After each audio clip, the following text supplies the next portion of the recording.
ನಮಸ್ಕಾರ ಸ್ನೇಹಿತರೆ, ಎಲ್ಲರಿಗೂ PKV ಕನ್ನಡ ಯೂಟ್ಯೂಬ್ ಚಾನಲ್ಗೆ ಸ್ವಾಗತ ಸುಸ್ವಾಗತ. ಇಲ್ಲಿ PM ಕಿಸಾನ್ ಸಮ್ಮಾನ್ ನಿಧಿಯ 22ನೇ ಕಂತಿನಕ್ಕಾಗಿ ವೇಟ್ ಮಾಡ್ತಿರುವ ರೈತರಿಗೆ ಇಲ್ಲಿ ಕೇಂದ್ರ ಸರ್ಕಾರ ಮುಖ್ಯವಾದ ಮಾಹಿತಿಯನ್ನು ಕೊಟ್ಟಿದ್ದಾರೆ. ಶೀಘ್ರವೇ 22ನೇ ಕಂತಿನ ಹಣ ಬಿಡುಗಡೆ ಆಗಲಿದ್ದು ಪ್ರತಿಯೊಬ್ಬ ರೈತ ಕೂಡ ಕಡ್ಡಾಯವಾಗಿ ಈ 3 ಕೆಲಸವನ್ನು ಮಾಡಲೇಬೇಕು. ಸೊ ಯಾವೆಲ್ಲ ರೈತರು PM ಕಿಸಾನ್ ಸಮ್ಮಾನ್ ನಿಧಿಯ 21ನೇ ಕಂತಿನ ಹಣ ಪಡೆದು 22ನೇ ಕಂತಿನಕ್ಕಾಗಿ ವೇಟ್ ಮಾಡ್ತಿರುವ ರೈತರು ಪ್ರತಿಯೊಬ್ಬ ರೈತ ಕೂಡ ಕಡ್ಡಾಯವಾಗಿ ಈ 3 ಕೆಲಸವನ್ನು ಮಾಡಲೇಬೇಕು. ನಿಮಗೆಲ್ಲ ಗೊತ್ತಿರುವ ಹಾಗೆ PM ಕಿಸಾನ್ ಸಮ್ಮಾನ್ ನಿಧಿ ಸ್ಕೀಮ್ನ ಅಡಿಯಲ್ಲಿ ವರ್ಷಕ್ಕೆ 3 ಕಂತುಗಳ ಮೂಲಕ 6,000 ರೂಪಾಯಿ ಹಣವನ್ನು ರೈತನ ಬ್ಯಾಂಕಿನ ಅಕೌಂಟ್ಗೆ DBT ಮೂಲಕ ನೇರವಾಗಿ ಜಮಾ ಮಾಡುತ್ತಿದ್ದಾರೆ.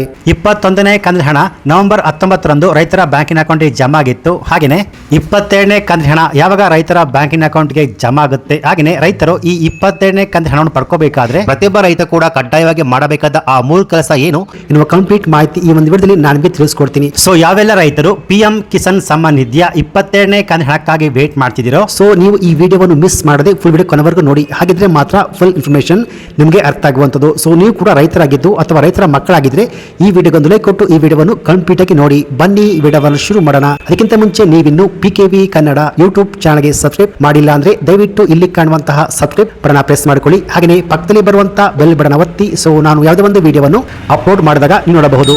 ಸೊ ಇಲ್ಲಿ ನಿಮಗೆಲ್ಲ ಗೊತ್ತಿರುವ ಹಾಗೆ PM ಕಿಸಾನ್ ಸಮ್ಮಾನ್ ನಿಧಿಯ 21ನೇ ಕಂತಿನ ಹಣ ನವೆಂಬರ್ 19ರಂದು ದೇಶದ ರೈತರ ಬ್ಯಾಂಕಿನ ಅಕೌಂಟ್ಗೆ ಜಮಾ ಆಗಿತ್ತು. ಸೊ ಇವಾಗ PM ಕಿಸಾನ್ ಸಮ್ಮಾನ್ ನಿಧಿಯ 22ನೇ ಕಂತಿನ ಹಣ ಯಾವಾಗ ನಮ್ಮ ಬ್ಯಾಂಕ್ ಖಾತೆಗೆ ಜಮಾ ಆಗುತ್ತೆ ಅಂತ ವೇಟ್ ಮಾಡ್ತಿರುವ ರೈತರು ತಪ್ಪದೆ ಈ 3 ಕೆಲಸವನ್ನು ಕಡ್ಡಾಯವಾಗಿ ಮಾಡಲೇಬೇಕು. ಹೌದು, PM ಕಿಸಾನ್ ಸಮ್ಮಾನ್ ನಿಧಿಯ ನಿಮಗೆ 2,000 ರೂಪಾಯಿ ಹಣ ನಿಮ್ಮ ಬ್ಯಾಂಕ್ ಖಾತೆಗೆ ಜಮಾ ಆಗಬೇಕು ಅಂತಿದ್ರೆ ಕೇಂದ್ರ ಸರ್ಕಾರ ಹೇಳುತ್ತಿರುವ ಈ 3 ಕೆಲಸವನ್ನು ಕಡ್ಡಾಯವಾಗಿ ಮಾಡಲೇಬೇಕು. ರೈತರು ಮಾಡಬೇಕಾದ ಆ 3 ಕೆಲಸ ಏನು ಅಂತ ನೋಡಕ್ಕಿಂತ ಮುಂಚೆ ಈ PM ಕಿಸಾನ್ ಸಮ್ಮಾನ್ ನಿಧಿಯ 22ನೇ ಕಂತಿನ ಹಣ ಯಾವಾಗ ರೈತನ ಬ್ಯಾಂಕಿನ ಅಕೌಂಟ್ಗೆ ಜಮಾ ಆಗುತ್ತೆ ಅಂದ್ರೆ ಸ್ನೇಹಿತರೆ, ಇದೇ ಫೆಬ್ರವರಿ ಅಂತ್ಯದೊಳಗೆ ಅಥವಾ ಮಾರ್ಚ್ ಫಸ್ಟ್ ವೀಕ್ ನಲ್ಲಿ ಜಮಾ ಆಗುತ್ತೆ ಅನ್ನೋ ಮಾಹಿತಿ ಲಭ್ಯವಾಗಿದೆ. ಪ್ರತಿ ಬಾರಿಯಂತೆ ಈ ಬಾರಿಯೂ ಕೂಡ PM ಕಿಸಾನ್ ಸಮ್ಮಾನ್ ನಿಧಿಯ 22ನೇ ಕಂತಿನ ಹಣ ಜಮಾ ಆಗಕ್ಕಿಂತ ಮೊದಲು ಪ್ರತಿಯೊಬ್ಬ ರೈತ ಕೂಡ ಕಡ್ಡಾಯವಾಗಿ ಈ 3 ಕೆಲಸವನ್ನು ಮಾಡಲೇಬೇಕು.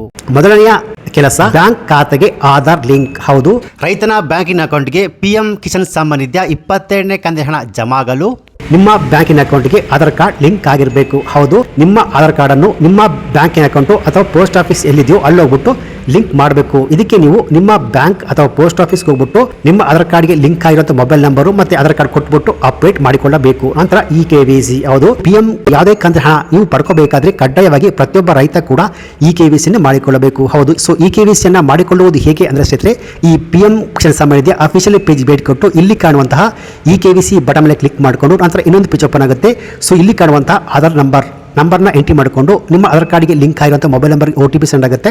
ಆ OTP ಎಂಟ್ರಿ ಮಾಡಿಕೊಂಡು ತುಂಬಾ ಸುಲಭವಾಗಿ ಪ್ರತಿಯೊಬ್ಬ ರೈತ ಕೂಡ EKYC ಮಾಡಿಸಿಕೊಳ್ಳಬಹುದು. ಅಥವಾ ನಿಮ್ಮ ಹತ್ತಿರದ CSC ಸೆಂಟರ್ ಅಥವಾ ಗ್ರಾಮೋನ್ ಕೇಂದ್ರ ಅಲ್ಲಿ ಭೇಟಿ ಕೊಟ್ಟು EKYC ಕಂಪ್ಲೀಟ್ ಮಾಡಿಕೊಳ್ಳಬಹುದು. ಮೂರನೆಯ ನಿಯಮ ಬಂದು ಭೂ ಪರಿಶೀಲನೆ. ಹೌದು, ಈ ಸ್ಕೀಮ್ ಅಡಿಯಲ್ಲಿ ರೈತರು ತಮ್ಮ RTC ಪಹಣಿಯನ್ನು ಅಪ್ಡೇಟ್ ಮಾಡಿಕೊಳ್ಳಬೇಕು. ಸರಿಯಾದ ದಾಖಲೆಯನ್ನು ಅಪ್ಡೇಟ್ ಮಾಡಿಕೊಳ್ಳಬೇಕು.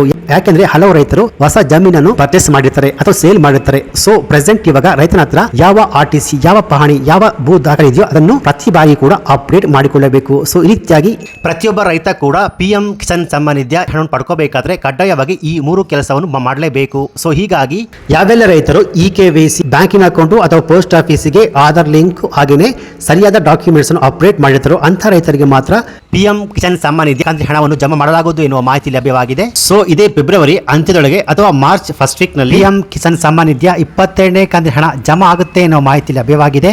ಸೊ ಈ ಮಾಹಿತಿ ನಿಮಗೆ ಇಷ್ಟ ಆಗಿದ್ರೆ ಈ ವಿಡಿಯೋಗೆ ಲೈಕ್ ಕೊಟ್ಟು ಈ ವಿಡಿಯೋವನ್ನು ನಿಮ್ಮ ಎಲ್ಲ ರೈತ ಬಾಂಧವರಿಗೆ ಶೇರ್ ಮಾಡಿ. ಹಾಗೆಯೇ ಈ ರೀತಿಯಾದ ಸರ್ಕಾರಿ ಮಾಹಿತಿಗೆ ಕೂಡಲೇ PKV ಕನ್ನಡ ಯೂಟ್ಯೂಬ್ ಚಾನಲ್ಗೆ ಸಬ್ಸ್ಕ್ರೈಬ್ ಮಾಡಿ, ಸಪೋರ್ಟ್ ಮಾಡಿ. Thanks for watching.